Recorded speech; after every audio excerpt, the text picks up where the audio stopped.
start us off, I'm going to start with a story. Go ahead. Oh, okay, you're going to get that from the first person. Okay, and I do need to say to the judges, you know, it takes a lot of guts to come up on this stage and tell a story. I think anybody that gets up here should get at least a 5. You know what I mean? It takes a lot of guts. Thank you. Okay, so I grew up in a small town where like 80% of the people that were born there got married there, had kids, and died there. So, you know, it's a little town. And in my house, those of you that know me, I grew up in what was left of our happy big nuclear family.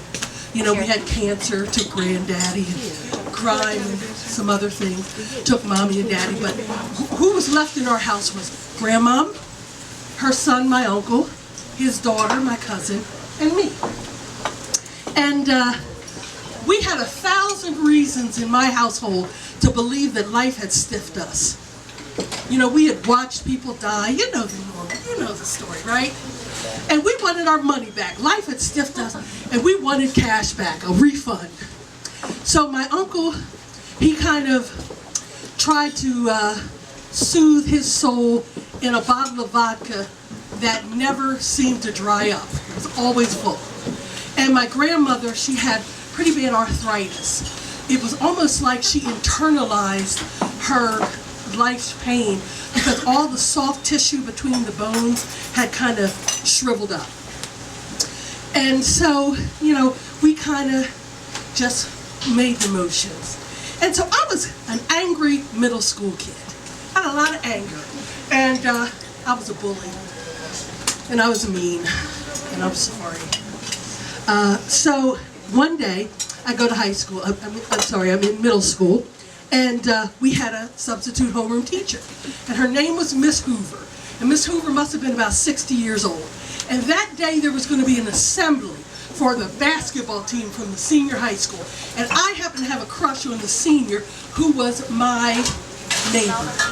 And somebody in the classroom, in homeroom, did something. I think they threw an eraser at Miss Hoover. And she turns around, and because I'm the bad kid in the room, she says, "Jamie, you did that." And I said, "No, I didn't, Miss Hoover." She said, "Yes, you did, and you're not going to assembly." And I said, "Oh, I'm going to assembly, okay? Because I'm going to be his wife. I'm going to assembly, okay?" And, you know, I didn't do anything wrong. So we get in line to go to the assembly. Everybody's looking at me. I step in line because I'm a rebel, right? Bad. So we get up to the front, and Miss Hoover looks at me and she says, "I told you you're not going to assembly." And she pushed me, because, you know, back then, that's what teachers were allowed to do, okay? And I step back, because, you know, I'm cool. You're not going to diss me in front of everybody. So I go, "Listen, I said I didn't do anything, and don't put your hands on me." Well, Miss Hoover reached back to South Carolina, right? And turned around and smacked me right in the face in front of everybody. Okay, she just dissed me. And all I remember was seeing black. That's it.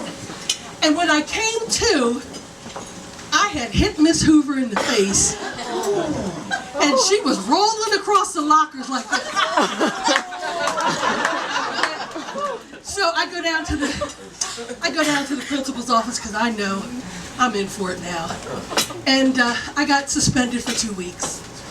I think I didn't get expelled because whoever really did it confessed that I hadn't really done anything. So, but at that moment, I realized my life was taking the wrong direction. There wasn't but one place to go past the principal's office. So I decided to use senior high school to turn my life around. And I did. National Honor Society, star of the school play, class officer. I was moving and grooving. And because, you know, the family was kind of all over the place, nobody got to come and see these things. So to make a long story short, we're about to graduate from high school, and they got an award. And it is the award for the student that has made the most progress in senior high. And I'm in for it. I'm gonna get this award, right? I want this award to recognize the journey that I've taken. And my whole family is gonna be at graduation. So I go up there and they say, and now, for the name of the winner of this prize, it was Jennifer. Oh. Right? Rich Jennifer. Jennifer, her biggest problem was that the manicurist couldn't get her in during the lunch break. You know what I mean? She didn't have any problems. And it really got me angry. I didn't get the thing that I desired the most. You know, so I got my high school diploma, and I remembered that moment. I remembered it when I got my undergraduate degree, when I got my graduate degree, when I got my great job at First Person Arts, okay? And every single time after that, anything important happened. It was kind of like not getting the award made always being better a part of my life. It was something I was never going to give up, you know? So every time I think about that moment, about not getting what I desired, I think Springfield High really missed a chance to reward something good, but I didn't. Thank you.